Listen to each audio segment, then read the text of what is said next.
Hello, everyone, and thank you for joining us today. USC Family Caregiver Center is pleased to provide this educational video for families and relatives who take care of one or more loved ones.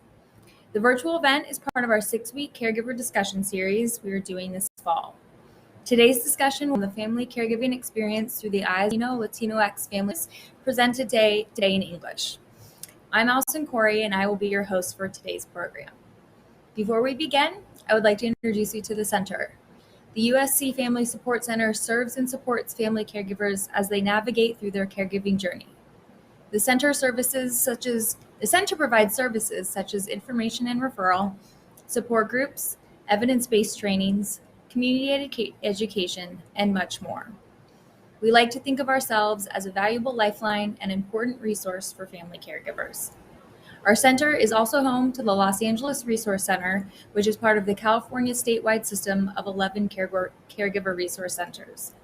Each Friday from October 1st to the 29th, we will premiere a new discussion panel on our YouTube channel, focusing on a different segment of our families and their caregiving community. Each of these discussion panels will focus on family caregivers from diverse backgrounds, talking about how their cultural heritage has shaped who they are as caregivers.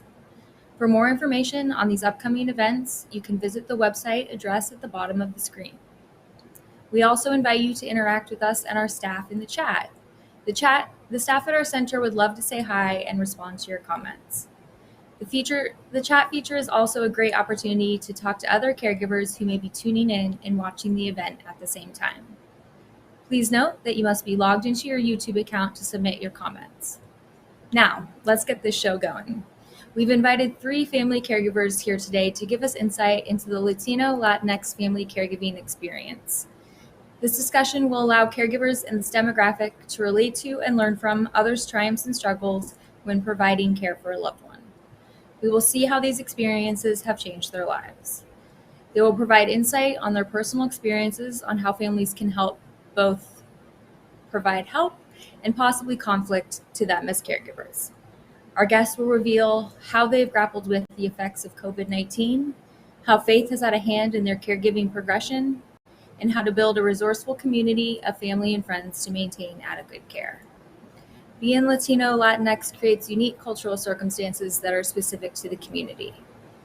Alex Gonzalez, a program specialist at the USC Family Caregiver Support Center, will lead the discussion today as our esteemed moderator. Hello, my name is Alex Gonzalez, and I am a project specialist for the USC Family Caregiver Support Center.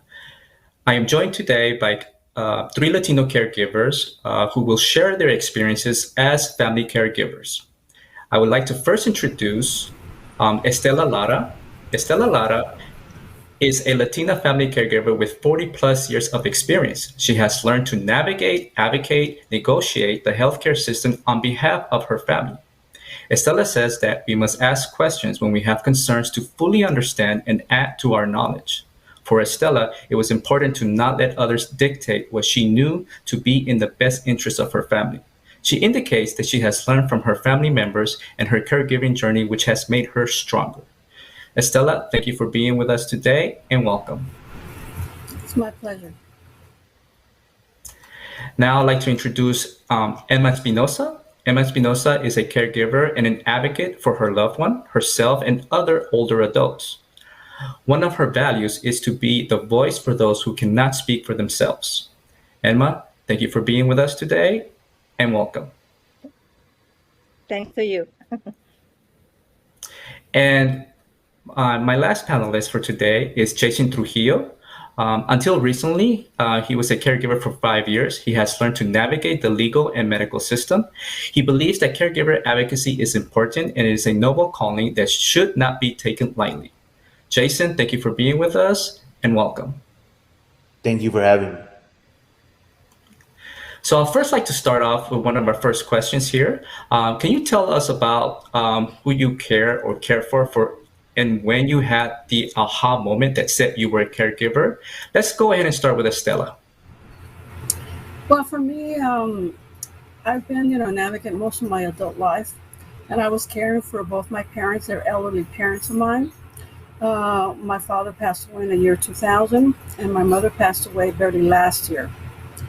She lived to be 103. And my aha caregiver moment occurred when somebody said to me, "You're a caregiver." I said, "Really? What does that mean?"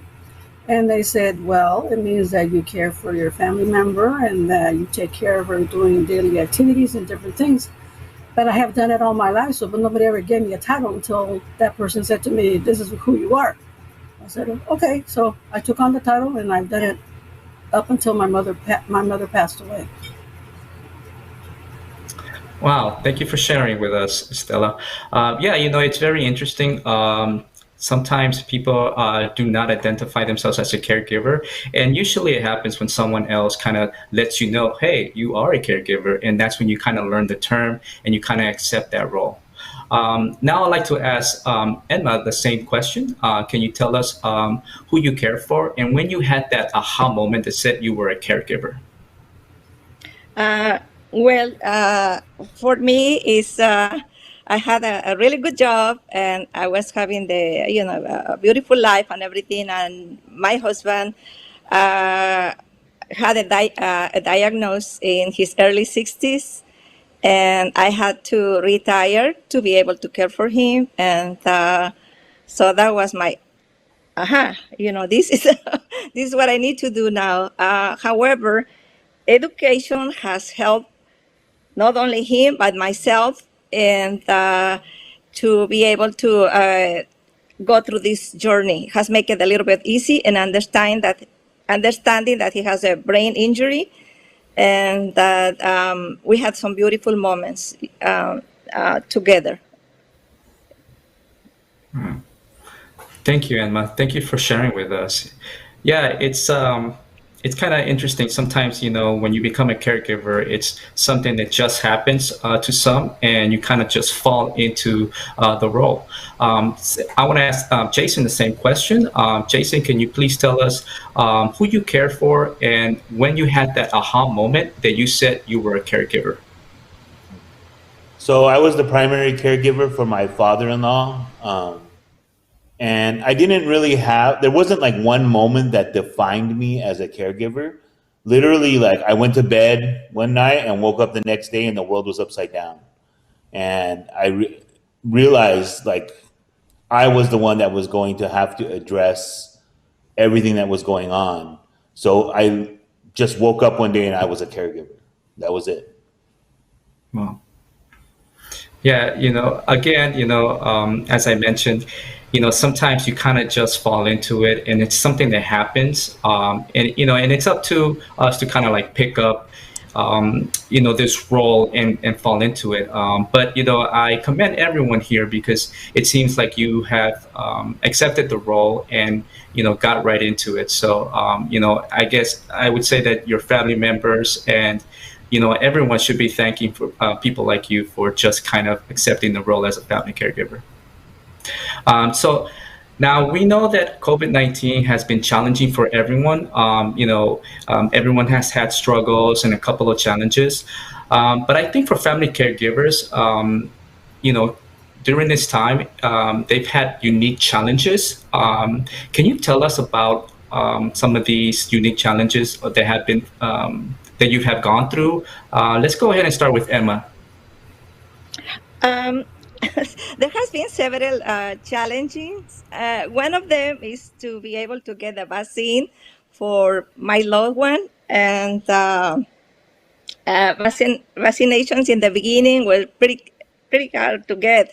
As an advocate, I had to outreach to several organizations, and yeah, even to the consulman, different things. So that was one of my challenges. It took a while because my loved one these days is not non-mobile. So and for it was getting the vaccine for him.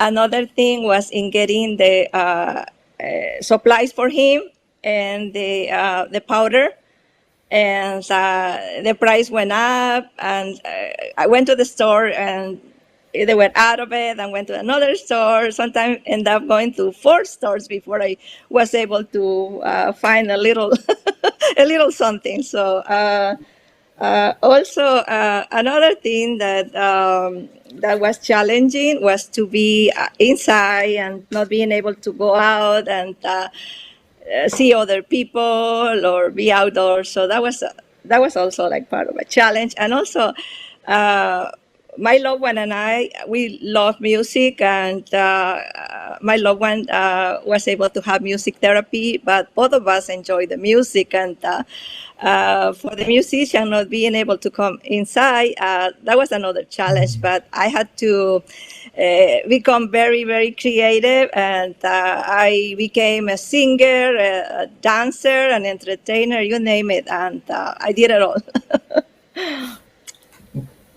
Wow, thank you, Emma, for sharing that with us. Yeah, that's great, and I think, with caregiving, sometimes you do have to become, creative, especially to kind of overcome some of these challenges. Now, I would like to ask Estella the same question.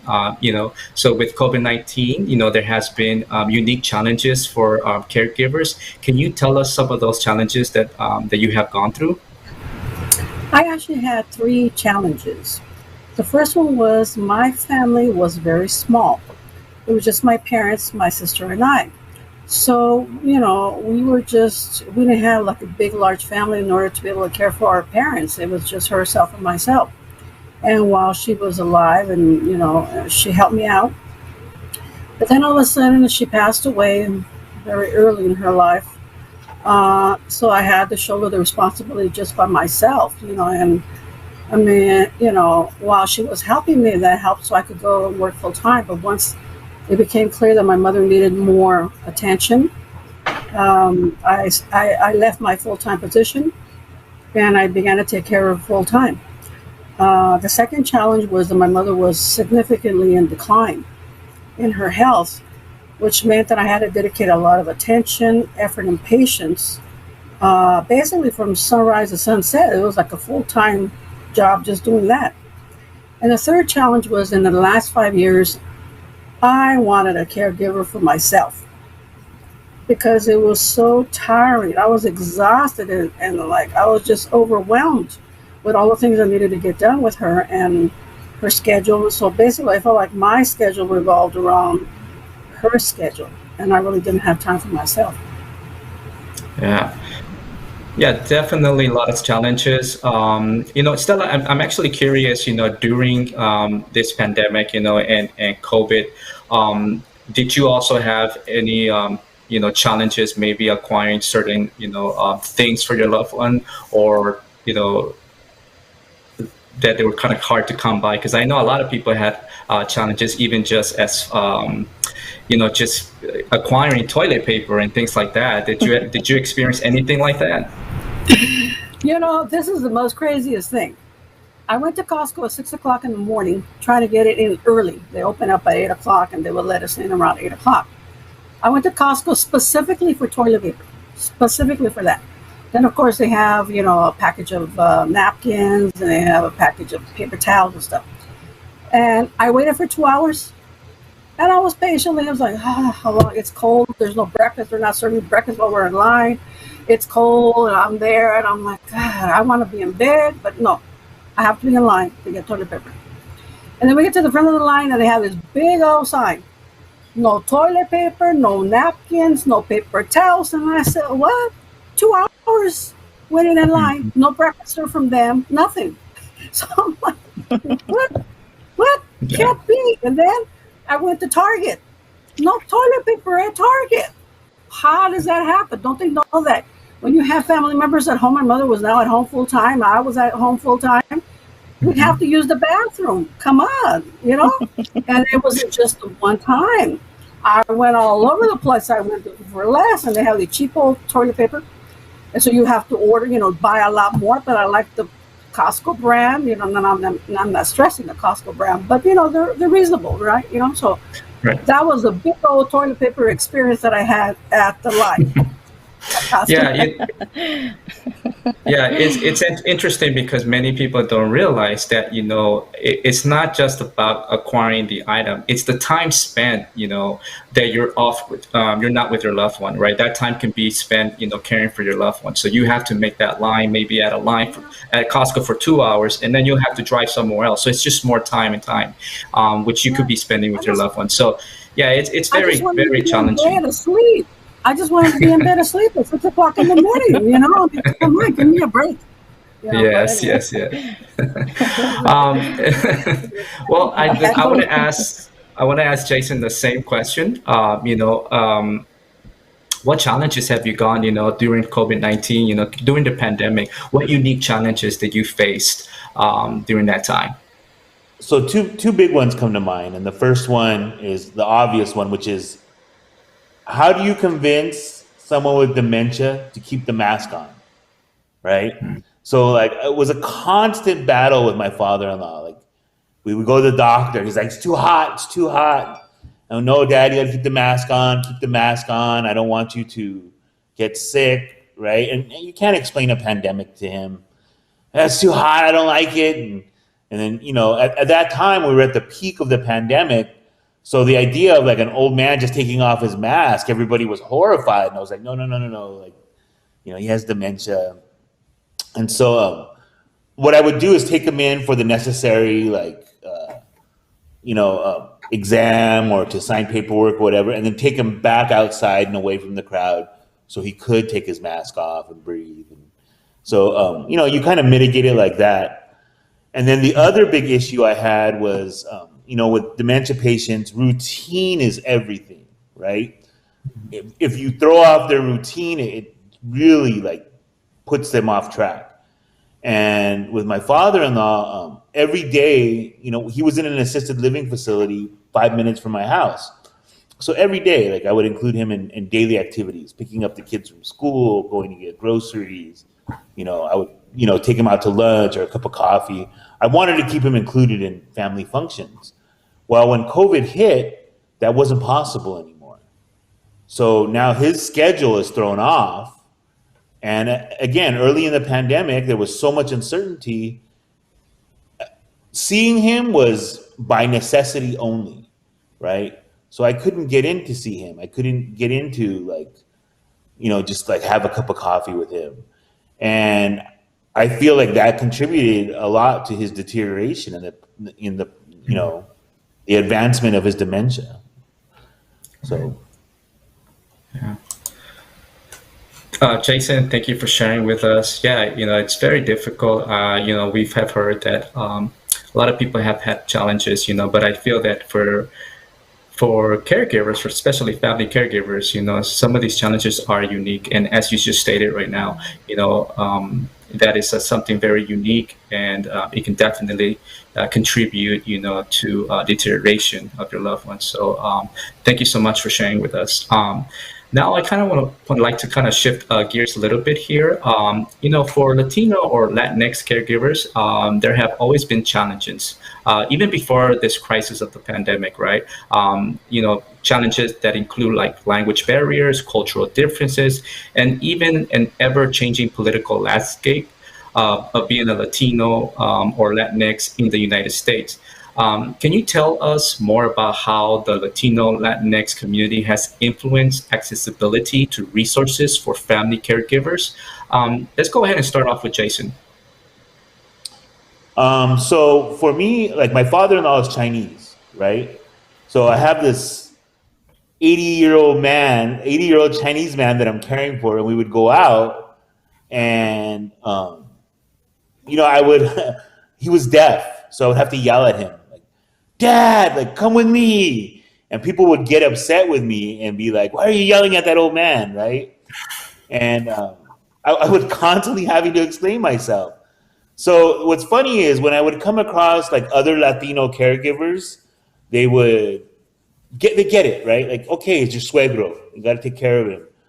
Try this, do this, right? And we would connect on a cultural level, right? And it really helped me expand like my technique and help me learn like a different way of caring for him. So I would say like culturally for me, it connected me with a whole like sub network of caregivers that I think is previously like underrepresented, socially. Right. Mm-hmm. So it helps that way. Also, a lot of the caregivers at his facility were Latino or Latina. And rather than just shipping him off if he had a psychotic episode or letting him skip his meds, they could call me and be like, this is what's going on. What do you want to do? And it's because we have that deeper connection and that similar family dynamic so they understand where I'm coming from, what I'm trying to do, and they would, rather than just simply blindly following protocol, we could work together more efficiently as his care team, and we're able to get him the help that he needs. Yeah, and I could imagine that if you connected with people, on a cultural level, there would be more talk where you can share even resources among each other, correct? Yeah, definitely. Yeah, which is how Yeah. I found the USC Family Caregivers Center and like their support group. Yeah. Thank you, Jason. Thank you for sharing with us. Now, Estella, I would like to ask you the same question.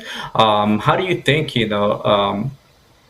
that Latinos have, or the Latino community has influenced accessibility to resources for family caregivers? Definitely, we have demanded and we have advocated for our services. They haven't been given for free. We've been doing different things, different campaigns, and I think to include respite care, because sometimes caregivers, we definitely need a pause, we need a day off, or because, we're constantly like 24/7 working. We've also been able to advocate for a higher hourly wage. I remember when I started officially doing caregiving with the in-home support services, I was getting $12.60 an hour. That's nothing. How can you live off of that amount? This year, they've raised it to $15. But I think soon we want to advocate for at least $20 and above, because you can't even, we're not a one bedroom. Then also, one of the things we've managed to do also is get the SEIU, the local union, for a medical plan for caregivers. I think that's really important, because sometimes people can't qualify normally for like Medi-Cal or something. In addition, the Spanish language services and support groups, like what Jason just mentioned, like at USC, and others, because other people, I think in other regions like Orange County, maybe like Vietnamese and Khmer, they have sometimes some groups that they can have for that. And I do want to thank USC, and specifically my caregiver, family caregiver, or not family caregiver, my navigator, Cecilia Rojas, because she managed to do meal delivery for us, for my mother and myself, for like about 6 to 8 weeks. You don't know how I was grateful for that, because we got breakfast and we got lunch for both of ourselves, which is including me as well. So that was a significant chunk of money that I didn't spend on groceries for breakfast and lunch. I really appreciate that. And also, she helped with calls, not just to find out how my mother's doing, but find out how I'm doing. How are you, Estela? I said, well, today was better, or this week was good, or my mother did this, or my mother did that. But I even got more calls from her than my family members, because it's not just her job, but I felt like somebody was reaching out to me and finding out how I am doing beside my mother, because I'm the one taking care of my mother. And what about me? Who cares about me? So I felt like at least there was someone, reaching out to me. And the last thing I want to say is that when my mother passed away last year, it was so devastating. And Cecia helped me in the grieving process. It was difficult. I mean, a whole lifetime, with my mother. I mean, and then we used to sit on her balcony and stuff. But she helped me so much, and I want to shout out to you guys at USC, because it's an excellent program that you have, and let everybody know there's 11 regions throughout the state, and each region has a family caregiver support center. Reach out to them. You're not alone. Ask for help. Yeah. Thank you, Estella. Thank you for sharing with us. You brought up a good point, and I think, as far as Latinos, kind of reaching out to these resources, tapping into them. And I think the more they do that, the more it becomes aware that, these resources are available, but also it kind of tell and kind of change, things around in the system, where you need to kind of specialize and kind of also help out the Latino community in a unique way, because, there are cultural differences. So thank you for bringing that up. Now, Emma, I want to ask you the same question. How do you, how do you think the Latino Latinx community has influenced accessibility to resources for family caregivers? What I want to say is that we Latinos are very, very hardworking people. We're intelligent people. My loved one and I, we had to work day and night and to be able to have food on our table and to thrive. You know, in the United States, middle class caregivers like myself, in my opinion, we struggle more because we don't have access to benefits because of the criteria, and you have to be at poverty level to be able to qualify for any kind of benefits. And I think it's important for to let you know this. We don't get paid anything, so we kind of are on our own. I am very, very blessed that I found USC and my family care navigator that she sent me and resources, and I also benefited from the food program for a few months. However, we're still in that struggle for middle class. It's like I said, my husband worked days, I work nights. We're very, very hardworking people, and I hope that in the future they will also talk about the middle class caregivers. And also, what will help in moving forward is more education in simple language, so that not the scientific language that the doctors talk, but like simple language that caregivers like myself will be able to understand. And we need more doctors for older adults and more people that specialize on the brain, but can explain it in a simple way, more, that can relate to the Hispanic or Latino culture. So that will be extremely helpful. And also what will be extremely helpful is for us to have access to computers. I'm borrowing my computer right now. But I believe that there's other organizations that have been able to get grants to be able to have a computer or a tablet or to have access to Wi-Fi, because I like to I am open book, so I like to say, what we need, and and also be grateful for the people like the Caregiver Resource Center. And I still going to the support meetings in Spanish and in English, and outreaching to friends, and a lot of beautiful friends. So I'm grateful for that. Yeah. Well, thank you, Emma, for sharing with us. Yeah, definitely. I think that, as far as Latinos, we do change we have been changing the system slowly, in the sense that making maybe educational classes in Spanish, available in Spanish or in other languages, for everyone. So, that whole cultural, difference is kind of playing into the system, where things can change a little bit. So, but thank you, Emma, for sharing with us. Now, Jason, I want to ask you the same question. How do you think the Latino or Latinx community has influenced accessibility to resources for family caregivers? I think one of the big ways is they like Estela and Emma pointed out, like we are demanding more, right? We're demanding equal access.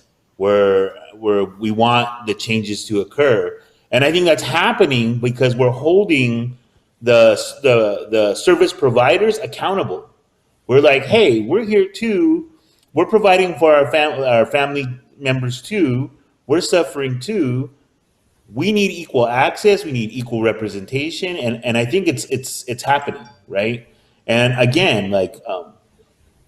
I went through something similar to what Estela went through with her mom, right? Is that when my father-in-law finally passed last December, I it's weird because we're now in this defined role as caregiver, and there's no guidance on how to exit that role, or even if we should have to. And without USC and the support that I got from them, I'm sure I would have found my way out, but it would have been much more difficult. And I think that in general, we need as Latinos, we need more access, more guidance, because we're not used to these support systems, right? A lot of things are very family centric for us, right? But what we need to realize is that our family often extends outside the walls of our home, right? It's all of us as a culture together, right? And we can get through this together. So that's how I think it's changing. I think that we're starting to unite. We're starting to row the boat in the same direction, and we're achieving the goals that we are setting for ourselves. But we're doing it together, right? So that's the important. Thank you, Jason. Thanks for that. You brought up a good point right now about support systems, and as Latino Latinx, we're pretty resilient, and we kind of tap into our strengths and support systems to overcome challenges and work through problems. Jason, could you share some of your strengths and support systems that you've tapped into as a caregiver? So the two that come to mind is, one, the caregivers at the facility where my father-in-law was. Again, I connected with them culturally. We have a similar family dynamic. We're able to relate to each other. And so we're able to work together to achieve whatever goals I had for him. The second is my own family, because like I mentioned, my father-in-law, my wife's family are Chinese, right?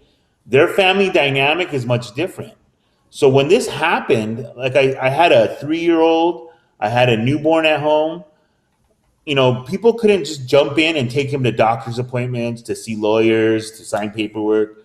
So my mom came over basically to teach my wife and her mom, this is how you facilitate the family caregiver, all right?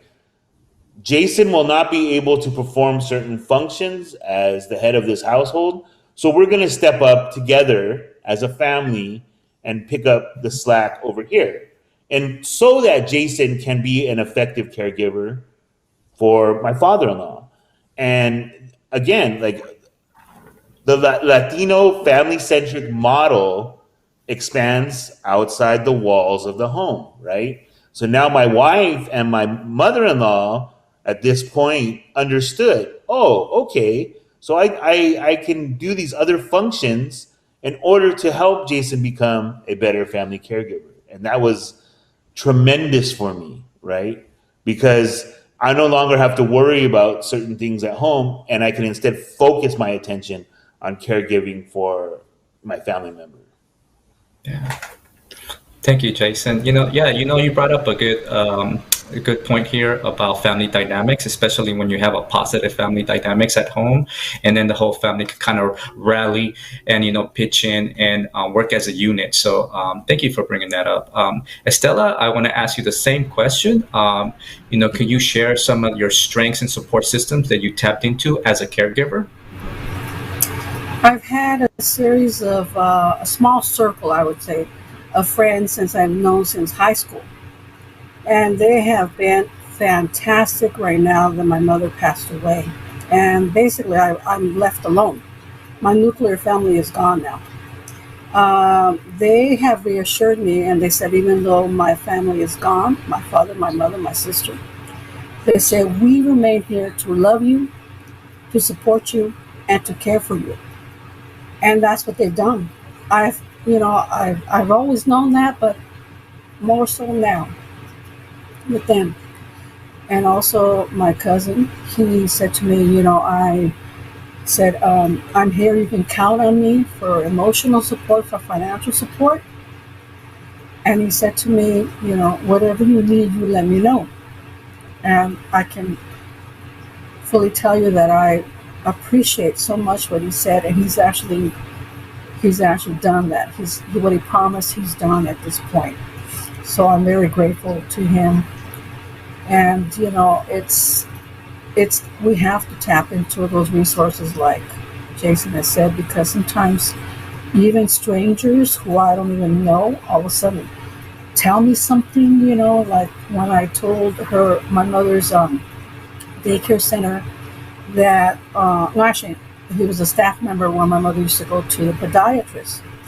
And it was a young man, about 30, but every time we went in, my mother would say, how's your baby doing? He said, oh, the baby's 5 years old now. And she said, oh, but I always remember he's your baby. And she's always talking. And so when I let him know, specifically that my mother had passed away, and he actually told me, he said, I actually admire you, really like a stranger, because he's not a family member, he's not really something, like I would say a friend. I said more like an acquaintance. But he said, I admire you for having taken care of your mother all these years. This is because most people would just put her in a home somewhere and would have forgotten about her. He said, you didn't do that. And this is somebody I don't know, so it was very surprising to me, and not just him, other people have told me this since. And I'm very grateful. All those comments have nurtured my soul. That's all I can say about that. Thank you. Yeah, thank you, Estella. Thank you for sharing with us. You brought up something very interesting about caregivers, is that at times I think caregivers feel that they're alone. But as you mentioned right now, when you share your story, you can kind of really understand that you're not alone.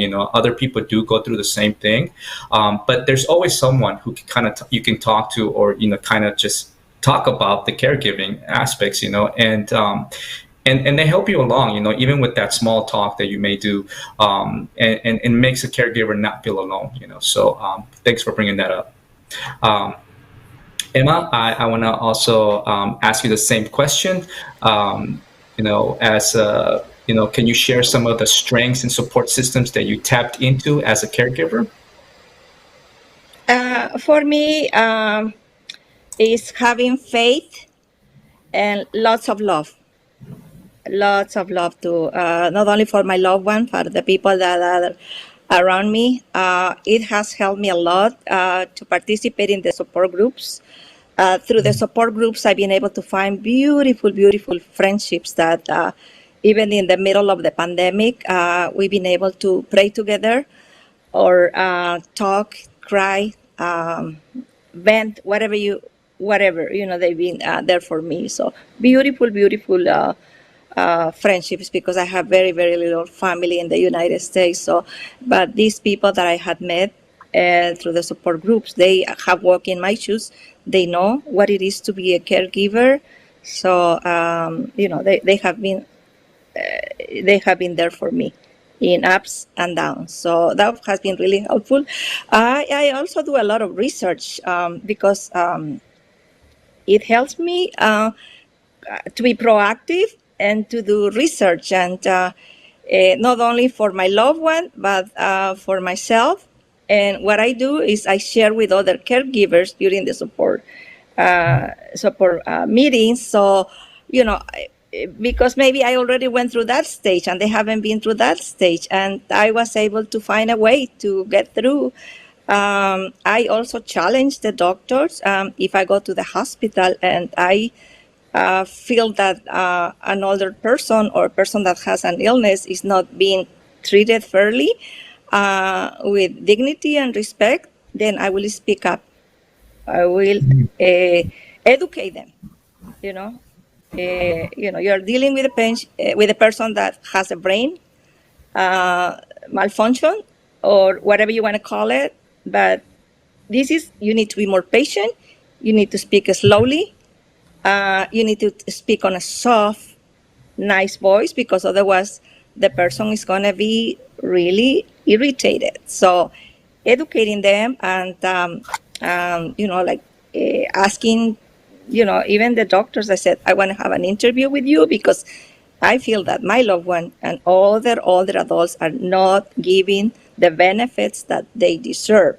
Like I said, I challenge the medical system and other institutions, and which not only has benefit my loved one, but myself and many, many other people that I share. This is the way that I dealt with this specific situation. So it's been an honor for me to be a caregiver. It's been challenging, of course, it's been challenging, but I'm grateful for USC because they've been there for my loved one, for myself, and I can't thank you enough. Yeah, no, thank you, Emma, for sharing. And you bring up again, the whole caregiver support, system, in the sense that support groups, and I admire that you are able to research and find out things about about a certain disease, and then you kind of share with the group that you are a part of. So, that's an amazing thing. And that's what's really about, caregivers kind of, being in this camaraderie and, being, like brothers and sisters and kind of help each other out. Right. So, when Jason said it best, with like an extended family, so a support group can definitely be that, so, I really want to thank all of you today. Alex, You guys yeah. can I add one thing to it? I want to build on what Emma said real quick. She's absolutely right. We have a duty to educate doctors, to educate police officers, to educate lawyers. And also, think about this for a second. Estela and Emma have this tremendous wealth of knowledge they've amassed over their experience as a caregiver. They have to pass that on to the next generation. So specifically younger people, because the reality is that, like, if not, it goes with the knowledge goes with us. And I don't want that to happen. I want caregiving to be advanced and get better and better. I want exactly what Emma said. I had the same experience. Doctors don't know how to talk to patients, right, that are being cared for. And if we were able to do this, like, imagine how great the whole caregiving landscape would be. So that's my hope for this. And I'm thank you, Emma, for bringing it up. Like, so much. It just triggered like so much. Thank you. Yeah. Thank you. I just Emma share from my experience. I just share from my experience what I've been through, and I wanted to make the road to be a little bit easy for the people that are behind me, for the people that are just starting the journey. So it gives me joy. It gives me, it's just sharing the love and, and experiences. It helps me through this difficult journey. Yeah. Alex, if I can just add to both of their wonderful comments, I would just say that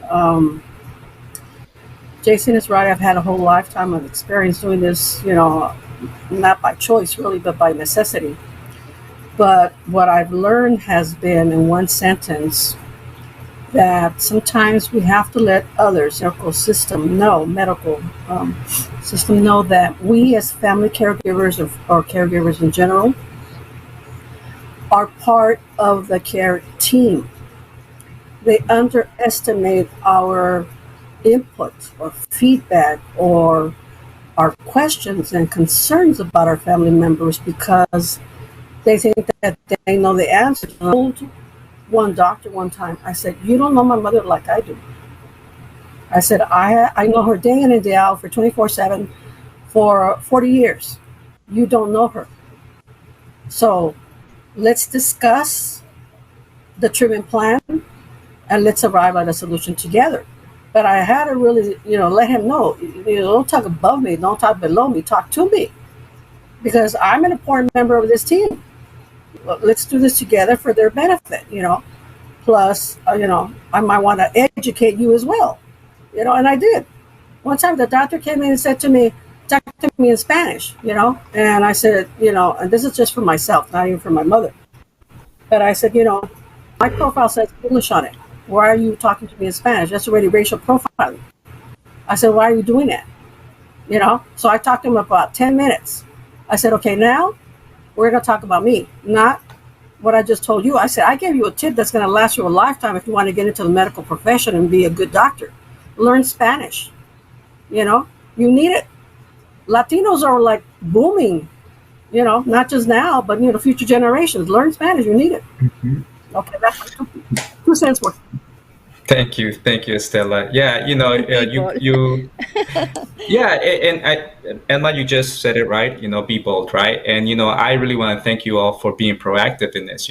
Where you let your voices, kind of dictate, how you want the care for your loved ones to go. So it's one thing that I kind of heard. No one ever regrets being brave, right? So you guys are all brave in my book. Where if you obviously speak and you kind of say your concerns to the doctors and to the whole system, they're hearing, and that's what it's all about, right? And so far today, I really want to thank you for sharing your experiences, because hopefully other caregivers can kind of hear this, and be proactive, kind of like how all you have been. So again, thank you for being with us. I just want to say thanks, and hopefully you can keep on passing that knowledge. And I'm really glad that the USC Family Caregiver Support System has also been there for you. So just thanks, and thank you.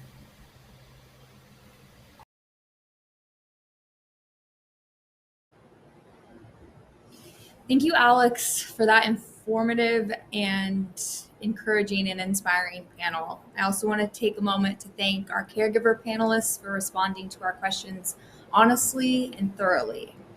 Your courage and willingness to share may have inspired a viewer to see their caregiving journey in a very new light, and will hopefully educate the lower generations on what we need to do to be better citizens. Most importantly, this panel has revealed that no one, not even our caregiver panelists, have everything figured out. We are all just taking this caregiving gig one day at a time. Next, we are joined by Cecia Garcia Rojas, as mentioned in the panel, who is a family care navigator at the USC Family Caregiver Support Center. She is here today as a community expert in the world of caregiving, helping us to understand some of the cultural specific challenges that Latino Latinx family caregivers can face. Cecia has extensive professional experience in crisis management and behavior. Recently, she supported our unhoused neighbors in securing permanent housing. Cecia works with compassion and respect by encouraging clients to utilize community resources and education to empower them in their journey. Cecia, thank you for joining us today. Thank you, Allison, for that introduction. And thank you to those who are tuning in live or are seeing the recording. I hope that you are feeling validated and that you are hearing information that may be helpful in your journey. All right, we've got a few questions from our community. I'll just go right into the first one. Can you talk about how some of the barriers caregivers encounter in prioritizing their health? Is there a cultural connection to their background? Thank you for that question. I would like to begin by stating that although there are identifiable and researched similarities in the experiences of Latino and Latinx caregivers, cultures are different within the region and those caregivers who are represented in our center. Also, I will only be touching on one or two barriers and cultural values that I have been able to observe in my experience with the families I serve. There are more shared values and barriers experienced by Latino Latinx caregivers that are valid and important to understand their experiences fully. So, returning to your question, a shared value that many Latinx, Latino caregivers experience is a sense of responsibility and respect for their elders. And caregiving is also often viewed as an opportunity to honor the sacrifices of older generations. Though this may be a shared cultural value and respected by those within and outside of the Latino Latinx community, it can also be a barrier for caregivers in prioritizing their own health. And so why does that happen? And caregiving may be perceived only as an honor or a privilege instead of also a responsibility requiring time, energy, financial investment, life adjustment, including employment changes. Latino Latinx caregivers are more vulnerable to financial strain, and we know that economic instability is detrimental to one's mental and physical health. If a Latino Latinx caregiver seeks out support from relatives or community programs, the weight of responsibility that caregiving entails can be misunderstood within a family context that only sees caregiving as a privilege or honor. And so family may suggest that it is a personal failing from the caregiver's part that they are unable to manage the care for a family member while also juggling their own health and responsibilities. Moreover, this judgment can be internalized by the caregiver and continue to perpetuate choices that are detrimental to the caregiver's health, such as missing medication pickups or medical appointments, or not seeking emotional support, and even securing caregiving related income when eligible. Yes. Thank you, Cecia, for that thorough answer. Could you discuss how FCSC prioritizes respite and supplemental aid funding?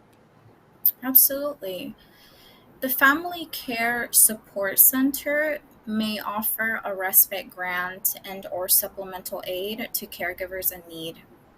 And I say may because these two services or programs are based on funding availability, excuse me. We prioritize folks based on the date of assessment first, and then the last time they had access to this funding. And thirdly, based on medical emergencies on the part of the caregiver or life changing events like income loss. Thank you. Could you tell us how caregivers can set boundaries to protect their mental, emotional, and physical health when family members place pressure on them to perform their duties a specific way, as you touched on a little before? Sure, thank you. Caregivers may often receive feedback from family, friends, and social workers encouraging them to practice self care.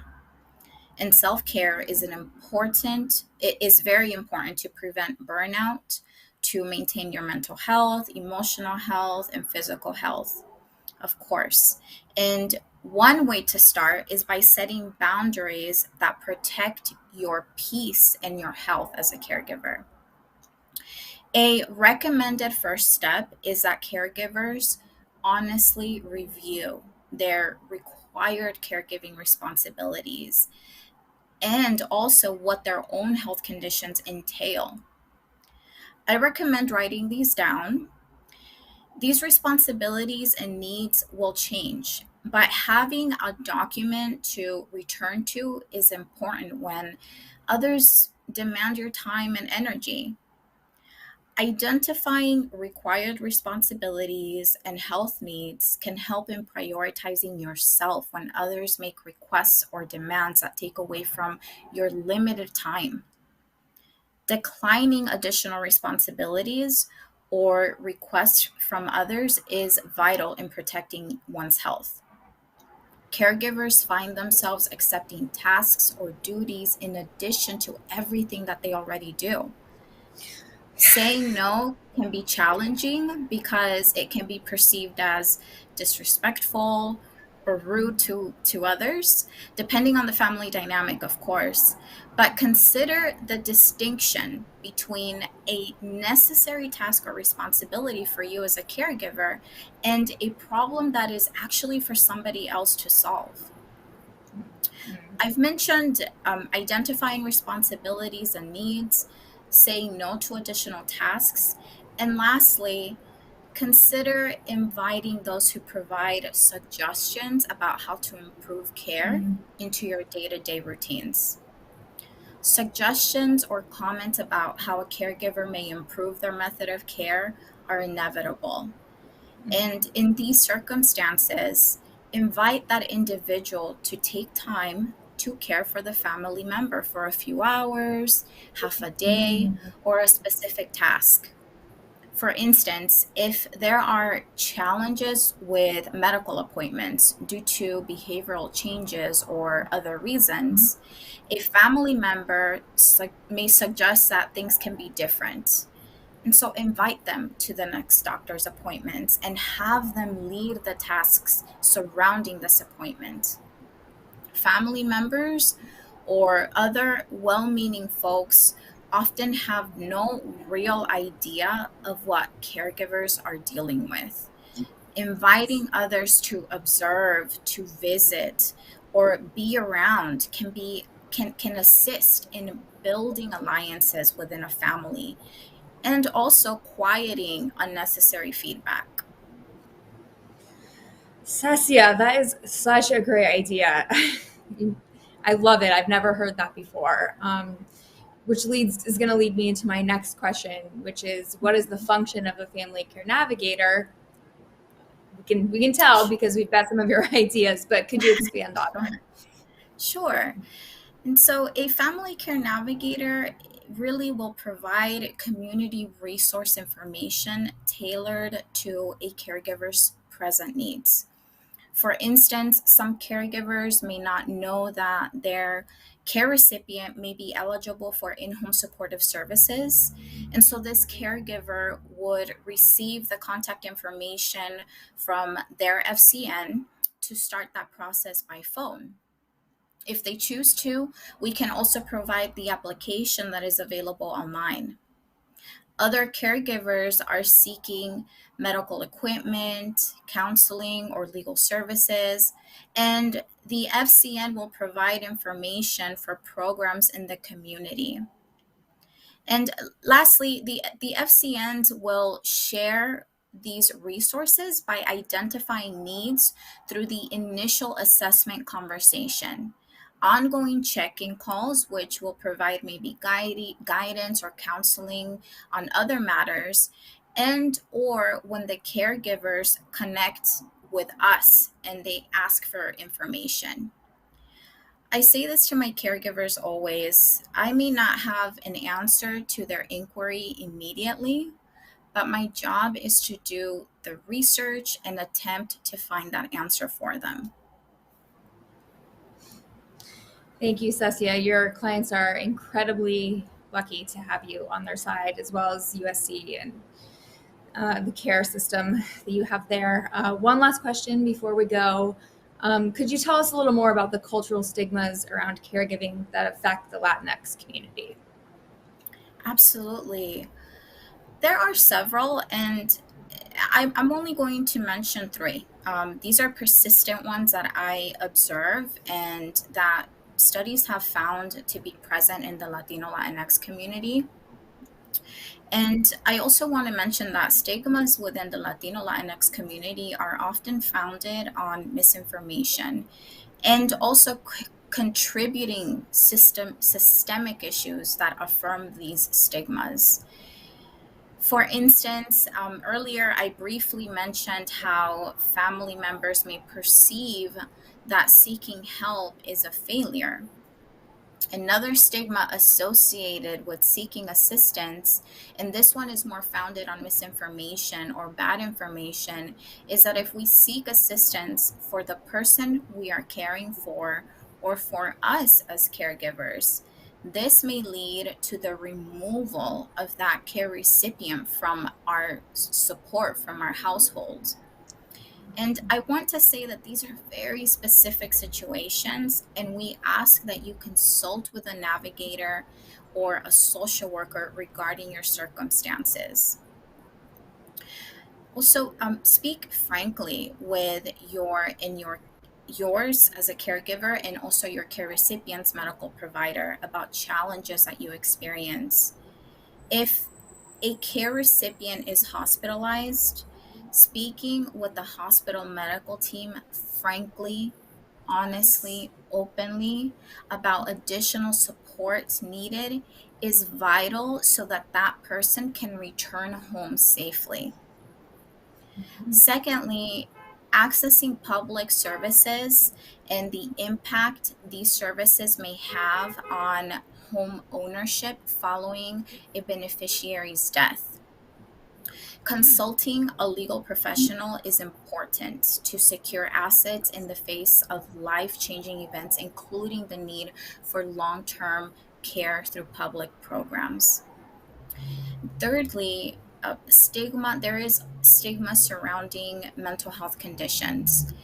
Caregivers who may benefit from counseling services or from further evaluations may be hesitant and or reject the support due to beliefs that an individual with mental health conditions is crazy and or dangerous.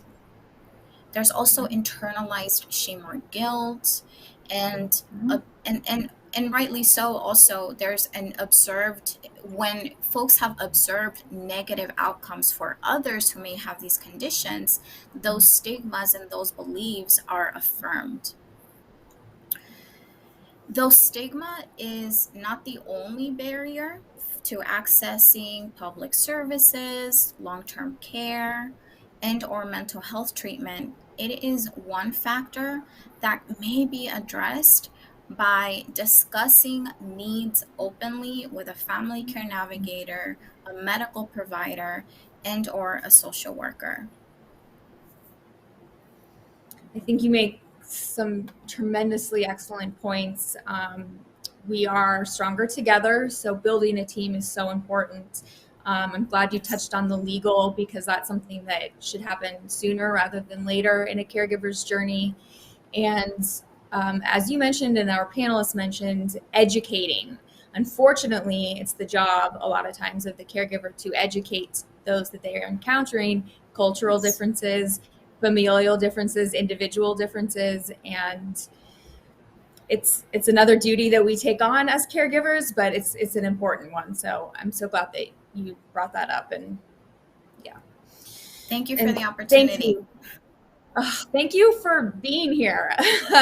You are incredibly knowledgeable, and USC is very lucky to have you on their team as well as their caregivers. So thank you. Unfortunately, that's all the time we have today, but I want to thank you again for joining us to talk about all the different circumstances Latinx families experience when caregiving.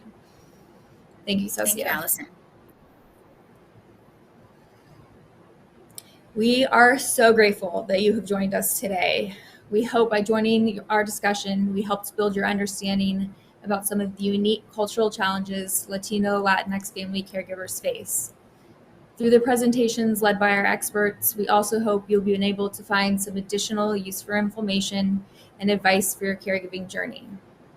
As I mentioned earlier, today's discussion panel is only the beginning. We are in the middle of the month, but we have all of the pre-recorded episodes that we've had, and we have some more coming up until the 29th. So we will premiere a new one each Friday on this YouTube channel, and it will be focused on how family caregiving community is shaped by distinct cultural values and experiences. Each of these discussion panels will focus on family caregivers from diverse backgrounds, talking about how their cultural heritage has shaped who they are as caregivers.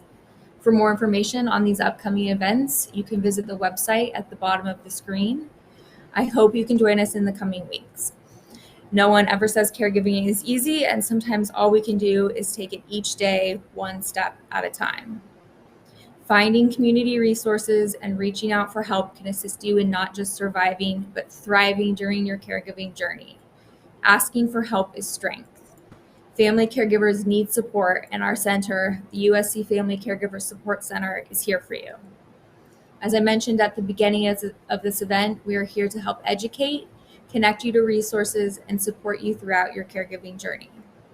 Please be sure to visit us at www.fcsc.usc.edu or visit our social media pages on Facebook, Twitter, and Instagram to learn more and connect with our center. This discussion series is being recorded and will be available on our YouTube channel if you or someone you know wants to watch them on their own. If you came upon this video by chance and don't know about our center yet, hopefully we sparked your interest, so please visit our website for more information. Better yet, you can sign up for our program right on your website through the yellow CareNav tab on the right side of the page. Family caregivers need support, and our center is here for you. If you enjoyed this video and found it helpful, please like it below. Also, make sure to click on the red subscribe button to subscribe to our YouTube channel and be notified every time you post an educational video for the caregiving community. Before we sign off, I want to put in a special mention for Lisa's Care Connection. When I'm not here as a host on YouTube live streams, I'm the managing director at Lisa's Care Connection, located at Providence St. Joseph Hospital in Burbank, California. Our nonprofit organization helps family caregivers cope with Alzheimer's and chronic illness through tips, strategies, and support. All of our services are free. You can learn about Lisa's Care Connection by calling us or visiting our website using the information at the bottom of your screen. Take care of yourself, and until next time, just remember that caregivers fight on. Have a great rest of your day.